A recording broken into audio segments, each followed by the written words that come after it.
तो दोस्तों आज फिर हम लेके आए हैं कैलेंडर पार्ट 2। हमने कैलेंडर संबंधी जो रीजनिंग है उसके अंदर पहली वीडियो के अंदर किया था कि किस तरीके से हम महीनों किसी भी आपको तारीख दी गई हो और दो तारीखों के बीच का जो वार हमें ज्ञात करना है वो ज्ञात कर रहे हैं। तो उससे पहले हम थोड़ा सा रिपीट अगर हम करें इसका, तो इसके अंदर हमें विशेष आपको बताया था। एक तो बताए थे विषम दिन। क्या बताए थे?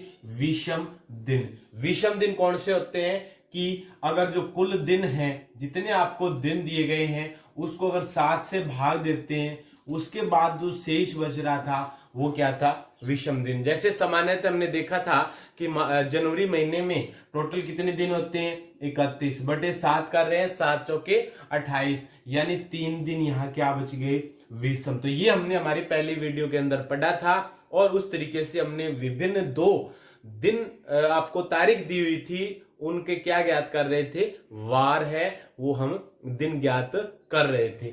अब हम उसी तरीके से बस आपको ये विषम दिन है वो आपको ध्यान होना चाहिए। इसके अलावा हमने लीप वर्ष के बारे में पढ़ा था कि लीप वर्ष कौन सी होती है जो क्या हो? 4 से विभाजित। कितने से विभाजित हो? 4 से विभाजित। कितने से विभाजित होती है? 4 से। अगर हम लीप शताब्दी की बात करें तो ये ध्यान रखिएगा आप, लीप शताब्दी। लीप शताब्दी है वो कब किसे माना जाता है? जिसमें 400 से विभाजित हो। कितने से हो? 400 से विभाजित होती है, वो मानी जाती है क्या? लीप शताब्दी।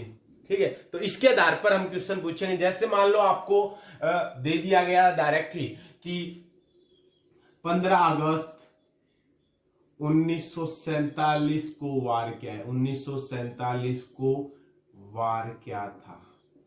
वार क्या था? अब ऐसे क्वेश्चन आपको पूछ लिया जाए, देखिए कितना इंपॉर्टेंट है। डायरेक्ट कोई भी तारीख दे दी जाए, उसका अगर वार पूछना है तो आप बिल्कुल 1 सेकंड में उसको हल कर सकते हो। दोस्तों कुछ नहीं करना, आपको मैं 2 ट्रिक बताता हूं, बस उनका ध्यान रखिए। किसी भी आपको कोई भी तारीख, कोई भी शताब्दी दी गई हो, आप 1 सेकंड में, एक पल के अंदर आप क्या निकाल सकते हो? उसका वार है वो बता सकते हो। तो कैसे? उससे पहले आप बस 2 मुख्य जो बातें हैं वो ध्यान रखिए कि सामान्यतः जो 100 वर्ष होते हैं, वर्ष या शताब्दी की बात करें और उसमें विषम दिन है वो बस आप ध्यान रख लो, विषम दिन।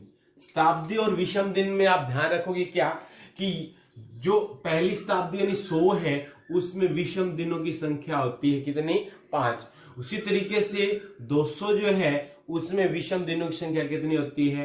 3। उसी तरीके से जो 300 है उसमें विषम दिन कितने होते हैं? 1। बस ये ध्यान रखिए। उसके बाद देखो 300 के बाद क्या आ रहा है? 400। 400 कौन सी वर्ष होगी? भी एक लीप शताब्दी होगी। क्या होगी? एक लीप शताब्दी।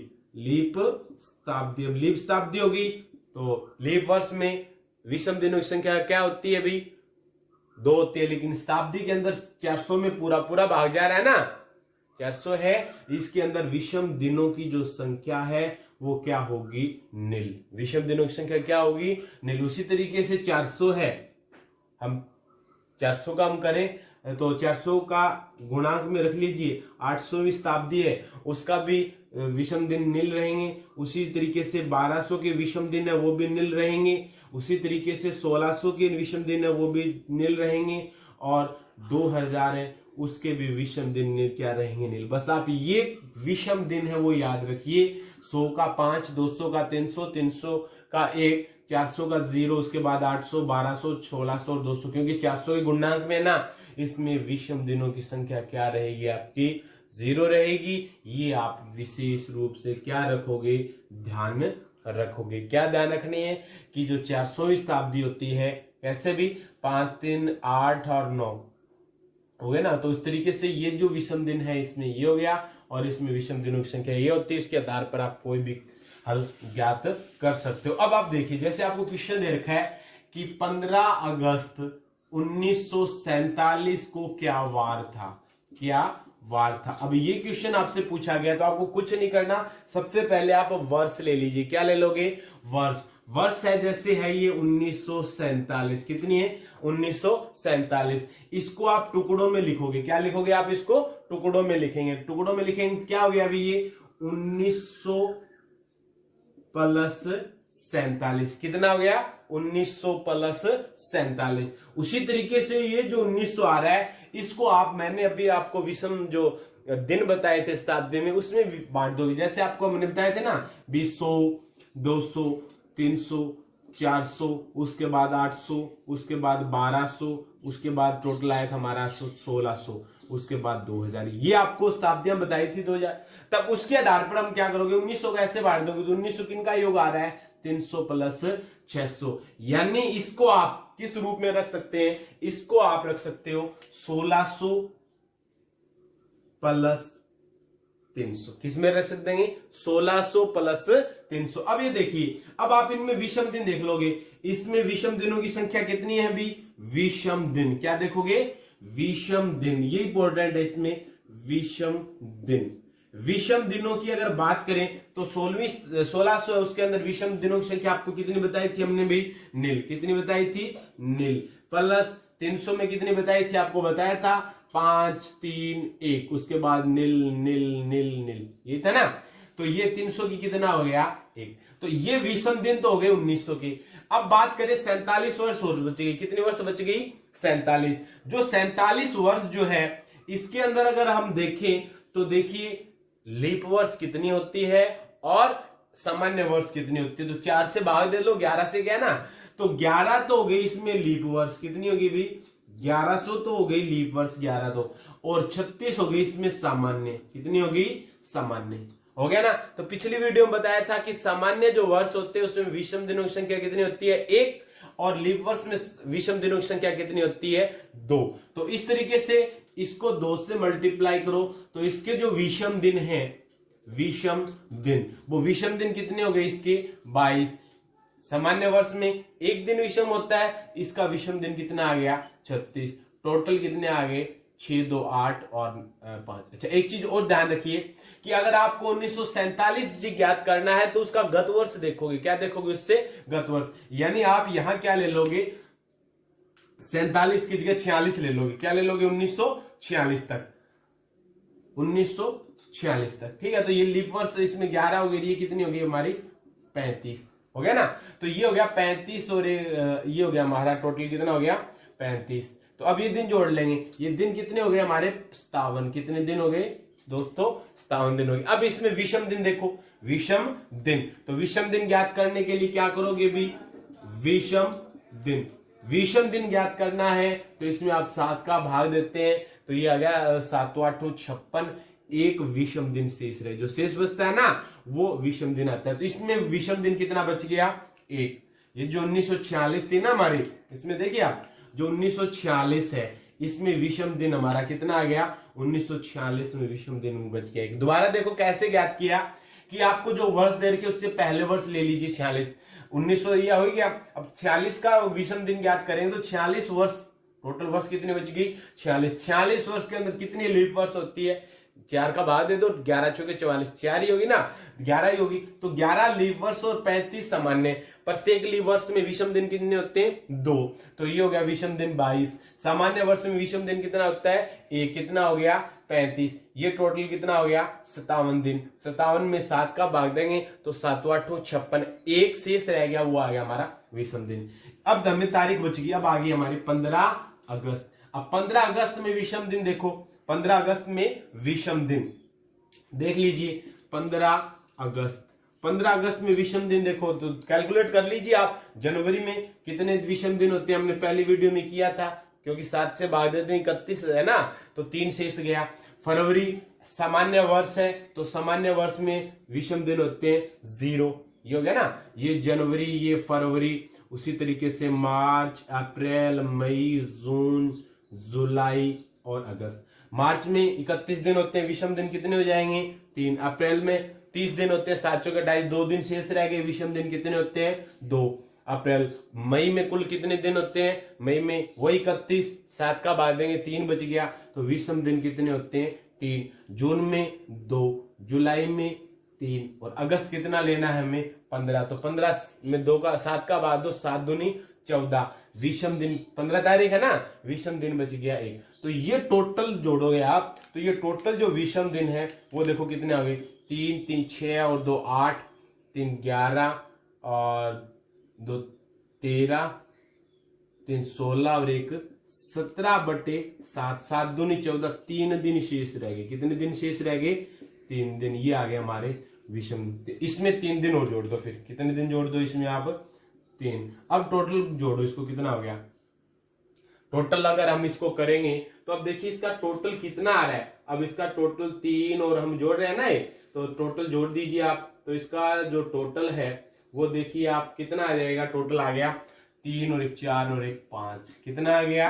5 टोटल। अब ये जो 7 से कम आ रहा है तो आप क्या करोगे? बिल्कुल सिंपल सा है, 5। तो याद रखिए 1 पे होता है सोमवार, 2 पे होगा आपका मंगलवार, अगर 3 है तो आपका होगा बुधवार, 4 है तो आपका होगा गुरुवार, 5 है तो आपका होगा शुक्रवार, 6 है तो आपका होगा शनिवार, 7 है तो ये 6 तक होते हैं। 7 होने के बाद वही रविवार। तो इस तरीके से आपका कितने नंबर आ रहा है? 5। तो 5 पे क्या है? शुक्र। तो 15 अगस्त 1947 को अगर हम वार की बात करें तो क्या वार होगा? शुक्रवार। बिल्कुल सिंपल सा है दोस्तों। अन्य वीडियो देखिए आप, बिल्कुल आसानी से देखिए, आप सीख गए होंगे, आप आसानी से इसको हल कर सकते हैं। कोई भी आपको तारीख, कोई भी वार दिया गया हो, कोई भी तारीख दी गई, उसका हम आसानी से कोई भी वार है वो हम ज्ञात कर सकते हैं। मान लीजिए जैसे आपको दे दिया गया कि 10 जून 2002 को क्या वार है? बिल्कुल सिंपल से देखिए क्या वार है। हम कैसे ज्ञात करते हैं? आपको तारीख दी गई है, अब तारीख के अनुसार आप उसको अलग करेंगे। आपको दे रखी है 2000। क्या दे रखी है आपको? 2002। क्या दे रखी है? 2002। तो इसको अलग करेंगे। ये हो गया 2000 प्लस 1 वर्ष पहले लेना है ना, क्या लेना? 1 वर्ष पहले। तो 2002 से पहले 2001, तो प्लस में हो गया इसका 1 हो गया। अब देखिए विषम दिन, विषम दिन। अब विषम दिनों की अगर हम बात करें तो 2000 के अंदर विषम दिन आपको बताए थे कितने होते हैं? 0 0। 1 साल 2001 हो गई। 2001 क्या है? सामान्य वर्ष है ना, सामान्य वर्ष में विषम दिनों की संख्या क्या होती है? 1। ये हो गया 1। अब हमें लेना है 10 जून। अब 10 जून में विषम दिन देखो कितना आ गया?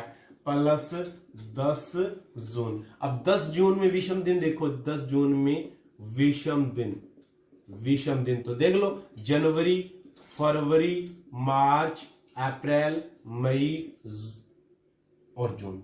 ठीक है, तो जनवरी में विषम दिन कितने होते हैं भी? 3। फरवरी अगर सामान्य वर्ष है तो 0, लीव वर्ष होते तो फिर 1 होता। तो फरवरी में 0, मार्च में 3, अप्रैल में 2, मई में 3। अब जून कितनी लेनी है हमें? 10 जून। 7 का भाग देंगे तो 3 शेष बच गया ना, तो विषम दिन जून में भी कितने बच गए? 3। तो इस तरीके से इसके विषम दिन आ गए 3 3 6 2 8 3 11 और 3 14, 14/7 कितने आ गए? 2। शेषफल कितना बच गया? 0। शेषफल कितना बचा? 0। तो इनका जो विषम दिन है वो कितने आए? 0। अब कुल विषम दिन कितना आ गया? 1। अब 1 बताइए क्या वार होगा 1 का? फिर 1 का क्या वार होगा? सोमवार। क्या वार होगा? सोमवार। तो इस तरीके से 10 जून 2002 को क्या वार है? 10 जून 2002 को वार होगा आपका सोमवार। आसानी से कोई भी आपको तारीख दी गई हो, हम उसका आसानी से वार ज्ञात कर सकते हैं। मान लीजिए आपको क्वेश्चन दे दिया गया, क्या क्वेश्चन दे रखा है कि मान लीजिए दे दिया कि 15 मार्च 1995 को क्या वार है? को क्या वार है? तो देखिए दोस्तों बिल्कुल आसानी से हल करेंगे 1 मिनटों में। 1900 दे रखा है तो ये आ गया हमारा 1900 है, 1900 का हम भाग करेंगे, ये आ गया हमारा 1600 प्लस 300 हो गया ना, 1600 प्लस 300 1900। 95 1 वर्ष पहले लेना है, क्या ले लेंगे हम? 94। 1 वर्ष पूर्व, गत वर्ष लेना है, क्या लेना है इसका? गत वर्ष। तो 94 में देखते हैं कितने लीप वर्ष होते हैं और कितनी सामान्य वर्ष होती है। अगर इसमें हम देखें लीप और सामान्य, तो लीप देखने के लिए कितने से भाग कर दो? 4 से भाग कर दो। तो हम 94 में 4 का भाग देते हैं तो लीप वर्ष आ गए इसमें लगभग 23 चौके 92। तो 23 तो आ गई लीप वर्ष। कितने आ गई? लीप वर्ष। ठीक है, और सामान्य वर्ष आ गई, इसमें से 23 घटा देंगे, आ गई 71। सामान्य वर्ष 71 हो गई और लीप वर्ष हो गई 93। लीप वर्ष में दिन कितने होते हैं? विषम दिन 2 तो मल्टीप्लाई 2 कर देंगे, ये हो गया 23 दूनी 46। सामान्य वर्ष में विषम दिन कितने होते हैं? एक विषम दिन एक होता है ना, बताया गया। कितना हो गया? 71। टोटल 7 और 4 11 117 डिवाइड बाई 7, 7 से विभाजित करेंगे तो विषम दिन कितने बच गए इसके? 7 एकम 7, 47 बच गया, 4 7 और 6 7 42, 16 आ गया। और शेषफल कितना बच गया अभी? शेषफल बच गया इसका 5। कितना बच गया अभी शेषफल? 5। 5 क्या है इसके? विषम दिन। 5 क्या है? विषम दिन। तो ले लीजिए आप, इसके विषम दिन कितने होते हैं? 1600 में विषम दिन होते हैं 0। 1600 में विषम दिन 0। 300 में विषम दिन आपको बताए थे मैंने, कितने होते हैं? 5 3 1। तो विषम दिन कितने होते हैं इसमें? 1 हो गया। तो 0 + 1। उसी तरीके से 94 जो है, इसमें विषम दिन कितने हैं आपने? 5। अब बच गया क्या? 15 मार्च। तो 15 मार्च में विषम दिन देखो कितने हैं? 15 मार्च। 15 मार्च में विषम दिन बताया था। जनवरी में विषम दिन भाग देते हैं, कितना बच गया? 7 दूनी 14, 3 होते हैं जनवरी में। फरवरी में, क्योंकि मार्च 1995 की बात कर रहे हैं तो सामान्य वर्ष है, कितने होंगे? 0। मार्च के 15 है, बच गया 1, तो 3 और 1 4। कितना आ गया? 3 और 1 4। इस तरीके से इसका टोटल अगर हम देख लेंगे तो ये आ जाएगा, इसमें विषम जो दिन है वो आ जाएंगे। तो कितने बच गए विषम दिन? 4। कितने बच गए विषम दिन? 4। ये आ गया ना, तो ये आ गया 5 4 9 और 1 10, 10/7, 10/7। शेषफल कितना बच गया अभी? शेषफल बच गया इसका 3। अब तीसरे पे क्या वार आता है? सोमवार, मंगलवार और बुधवार। तो इस तारीख को वार कौन सा होगा? बुधवार। कौन सा वार होगा? बुधवार दोस्तों। तो देखिए बिल्कुल आसानी से 15 मार्च 1995 को आपका कौन सा वार है? बुधवार। तो किसी भी तारीख को आप वार है वो इस विधि से ज्ञात कर सकते हो। मैं रिपीट करता हूं, क्या करोगे एक बार मैं थोड़ा सा बता देता हूं आपको करना क्या होगा कि आप पहले तो वो ध्यान रखोगे कि 16वीं शताब्दी में विषम दिनों की संख्या 5, 200 है विषम दिनों की संख्या 3, 300 का विषम दिन 1। ये विषम दिन ध्यान रखोगे, विषम दिन समझ में आ गया। उसके बाद 400 में विषम दिन 0। उसके बाद आपको बताया था 800 में भी 0, 1200 है उसमें भी 0, 400 की जो मल्टीप्लाई है वो ले लेते हैं, 1600 में भी 0 और 2000 में भी 0। ये विषम दिन ध्यान रखोगे। महीनों के विषम दिन आपको पहले वीडियो में बताया जा चुका है कि 7 से भाग दे दिए, जो शेष बचिएगा वही विषम दिन होते हैं। तो जनवरी में विषम दिन 3 होते हैं, फरवरी में 0 और अगर लीप वर्ष है तो 1। मार्च में कितने होते हैं? 3। उसी तरीके से अप्रैल में 2, मई में 3, जून में 2, जुलाई में 3, अगस्त में 3, सितंबर में 2, अक्टूबर, इस तरीके से वो विषम दिन होते हैं। आप बस पहले वर्ष गत वर्ष लेते हैं। क्या लेते हैं? गत वर्ष। तो 1995 इसको लिखा हमने 1900 + 94 गत वर्ष तक, ठीक है। अब आप इसके भी अगर भाग इनमें से टुकड़े हो रहे हैं तो इनके टुकड़े कर लेंगे। जैसे 1900 इसका आ गया 1600 और 300। उसी तरीके से 94 उसमें देखेंगे सामान्य वर्ष कितनी है और लीप वर्ष कितनी है। तो 4 से भाग दे देंगे तो लीप वर्ष आ जाएगी।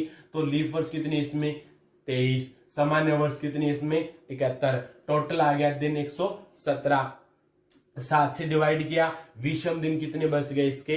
3। ये आ गए इसके विषम 15, ये विषम दिन आ गया इसका 16/7, 7 दूनी ये 16 शेष आ गया, शेषफल बच गया इसका 5। तो विषम दिन कितने आ गए?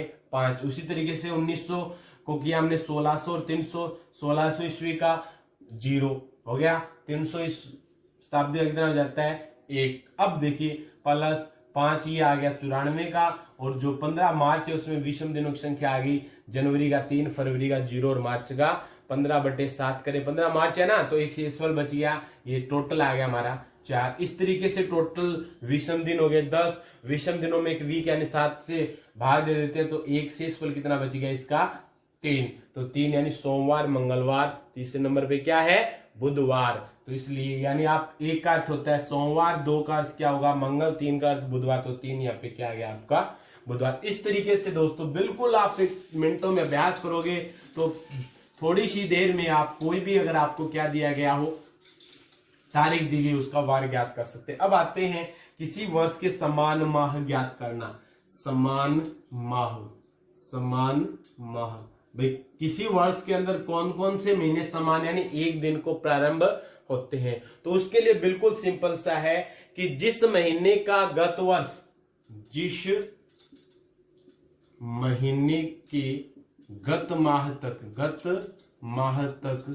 विषम दिन 0, विषम दिन कितने हो, नील, विषम दिन नील हो वहां तक माह समान होते हैं। इसका अर्थ क्या है कि अगर आप विषम दिन 0 बच रहे हैं, 7 से पूरा भाग आ रहा है उनके विषम दिनों के योग में, गत माह तक विषम दिन 0 आ रहे हैं, तो उन दो जो महीने होते हैं वो आपस में क्या होते हैं, समान, यानी एक ही वार को प्रारंभ होते हैं। जैसे आप देखिए, अगर हम सामान्य वर्ष की बात करें, सामान्य वर्ष, अब सामान्य वर्ष में हम लेके चलते हैं जैसे महीने जनवरी, फरवरी, मार्च, अप्रैल, मई, जून, जुलाई, अगस्त, सितंबर, अक्टूबर, नवंबर और दिसंबर। अब ये देखिए, अब विषम दिन हमें पता है सामान्य वर्ष में कितने कितने होते हैं, 3, 0 और 3, उसी तरीके से 2, 3, 2, 3, 3, 2, 3, 2 और 3। अब देखो जहां योग क्या आ जाए, 7 से विभाजित होगी तभी तो विषम दिन 0 बचेंगे ना, जिन दो महीनों में, तो 7, 14 और 21, ये जो विषम दिनों का योग जा रहा है ना 21 या 28, तो वहां तक दोनों महीने आपस में क्या होते हैं, समान महीने, यानी एक माह को प्रारंभ होते हैं। जैसे ये देखते हैं जनवरी का, हम देखें जनवरी से प्रारंभ करो, जनवरी से प्रारंभ करते हैं 3 + 3 + 2, 3 3 6 और 2 8, 7 नहीं है ना, 8 + 3 11, 11 और 2 13, ये ना जनवरी 3 आ गया, फरवरी का 0, 3 और 3 6 और 2 8, 8 3 11, 11 और 2 13, 13 और 3 16, 16 और 3 19, 19 और 2 21, यहां जाके 21 हो रहा है, ये रहा ना, 3 3 2 3 2 3 3 और 2, कितने हो रहे हैं, 21/7। तो विषम दिन देखो कितने आ रहे हैं, 0। कब, कहां से लेकर, जनवरी से सितंबर। तो इस तरीके से क्या हुआ कि जनवरी और सितंबर, जनवरी व सितंबर समान माह होंगे, यानी किसी भी सामान्य वर्ष के अंदर जिस वार को जनवरी प्रारंभ होगा उसी वार को क्या प्रारंभ होगा, सितंबर प्रारंभ होगा। उसी तरीके से अगर हम मार्च की बात करें, अगर हम उसी तरीके से किसकी बात करें, हम बात करते हैं मार्च की, तो वही तरीका आपका रहेगा, जैसे फरवरी और मार्च है। अब इसका तो सिंपल सा ही है, फरवरी और मार्च, इसमें विषम दिन क्या है, 0 ही है ना, तो इसलिए गत वर्ष महीने, तो इसलिए फरवरी और मार्च है, दोनों में सामान्य वर्ष के अंदर एक ही दिन को प्रारंभ होंगे, जिस दिन को फरवरी प्रारंभ होगी उसी दिन क्या होंगी, मार्च। तो इसी तरीके से अन्य दिन हम ज्ञात कर सकते हैं। तो इस तरीके से आपका क्या रहेगा कि जनवरी और सितंबर है वो समान महीने होते हैं, और फरवरी, मार्च, उसके बाद विषम दिन देखो जिनका योग कितना आ जाए, 7, 14 या 21, यानी 7 से वो भाग आ जाए, तो वो देखो कितना आ रहा है, मार्च के बाद आ रहा है, मार्च में 3 हो गए, 3 2 5 3 8 2 10 3 13 3 16 2 18 और 3 21, क्या आ रहा है, अक्टूबर। तो इसलिए फरवरी, मार्च व अक्टूबर ये कौन से महीने हैं, समान महीने, यानी क्या होंगे, ये एक ही दिन को तीनों महीने प्रारंभ होंगे। उसी तरीके से मान लो मार्च का आ गया, उसी तरीके से अप्रैल का देखिए, मार्च आ गया ना, अप्रैल का देखो आप, अप्रैल से जोड़ो 2 3 5 और 2 7, इनका हो गया ना, तो अप्रैल, मई और जून, ये आपस में कौन से महीने हैं, समान महीनों की श्रेणी में आएगा। कौन सा, अप्रैल आ गया ना, अप्रैल 2 3, अप्रैल से ले रहे हैं ना, 3 और 2 5, 5 और 2 7, तो गत महीने से हम क्या लेते हैं, गत महीने से, तो 7 योग यहां रहा है ना, विषम दिन नील हो जाते हैं, तो इसका अर्थ जुलाई, इसका अर्थ क्या होगा, जुलाई, यानी जुलाई और अप्रैल आपस में है वो। उसी तरीके से ये सितंबर आए, अक्टूबर आए थे ना, हाँ मार्च व योग अक्टूबर तक आया तो इनका क्या हो जाएगा हमारा नवंबर। तो इस तरीके से हम ज्ञात कर लेते हैं समान महीने, जिस महीने को वो प्रारंभ होगा उसी महीने के। अन्य अगर महीनों की अगर आप देखो तो अन्य महीने देख सकते हैं, जैसे सितंबर है, सितंबर ले लीजिए, सितंबर 2, 3, 5 और 2, 7। नवंबर हो गया, नवंबर जस्ट किससे पहले है, दिसंबर से पहले है। तो सितंबर और दिसंबर है वो दोनों कौन से महीने होंगे, आपस में समान माह। ये होगी हमारी सामान्य वर्ष। उसी तरीके से अगर हम लीप वर्ष में देखें, लीप वर्ष में देखें तो ये यहाँ कितने हो जाएंगे भाई, 1। यहाँ कितने हो जाएंगे, 1। अगर हम लीप वर्ष की बात करें, कौन से वर्ष की बात करते हैं, लीप वर्ष। लीप वर्ष में देखिए समान माह कौन से होते हैं, तो देखिए दोस्तों बिल्कुल सिंपल सा है, 3, 4 और 3, 7। यहां योग 7 आ गया तो विषम दिन कितने बच रहे हैं अभी, 0। विषम दिन कितने हैं, 0। किस महीने से पहले, ये अप्रैल से। तो इसका अर्थ क्या है कि जनवरी व अप्रैल कौन से वर्ष में, लीप वर्ष के अंदर आपस में क्या होंगे, समान माह। क्या होंगे, समान माह। अन्य महीने देखे जनवरी के साथ अगर योग आता हो 3, 4, 3, 7, ये तो हो गया 9, 3, 12 और 2, 14। ये भी आ रहा है, ये भी आ रहा है ना, किससे पहले, जुलाई से पहले। किससे पहले है, जुलाई से पहले। इसका अर्थ जनवरी व अप्रैल और क्या हो जाएगा, जुलाई है वो भी आपस में इनके समान में, क्योंकि विषम दिन क्या बच रहे हैं, 0। जिस जस्ट महीने से पहले विषम दिन गत माह तक, जुलाई से गत माह तक आ रहा है ना, तो इसका जुलाई इसका हो गया। उसी तरीके से अन्य महीने अगर हम देखें, कौन सी वर्ष के अंदर देखते हैं, लीप वर्ष में। उसी तरीके से आप फरवरी देखो, क्या है फरवरी। फरवरी से जस्ट किस माह में योग 7 या 14 आ रहा है, तो देखते हैं फरवरी का 1 और 3, 4 और 2, 6 और 3, 9, 2, 11 और 3, 14। जुलाई तक 14 हो रहे हैं। जुलाई तक कितने हो रहे हैं, 14 दिन। अगला महीना क्या है, अगस्त। इसका फरवरी और अगस्त आपस में क्या होंगे, समान माह। यानी जिस माह को फरवरी प्रारंभ होगा उसी महीने को क्या होगा, अगस्त प्रारंभ। तो ये आप ध्यान रखिएगा, समान माह तरीके। इस तरीके से क्वेश्चन परीक्षा में आ सकते हैं। तो हमें देखना हो समान वर्ष। समान वर्ष यानी कौन से दो कैलेंडर वर्षों के आपस में काम आ सकते हैं। जैसे मान लीजिए आपको करना क्या होगा कि वो वर्ष दोनों एक जैसी होगी, यानी एक दिन कोई प्रारंभ होगी, तो उसके लिए आप क्या करोगे कि जिन, ध्यान से देखिएगा, जिन दो वर्षों में गत वर्ष तक विषम दिन नील हो, विषम दिन शून्य हो, तो वो दोनों वर्ष समान वर्ष होती है। समान वर्ष होती है। बिल्कुल सिंपल सा करके देखिए आप। जैसे मान लीजिए पूछ लिया गया कि 1990 की समान वर्ष कौन सी है, समान वर्ष कौन सी है, तो आप देखिए लिख लीजिए आप, उसमें विषम दिन देखिए, उस वर्ष से प्रारंभ कर दो।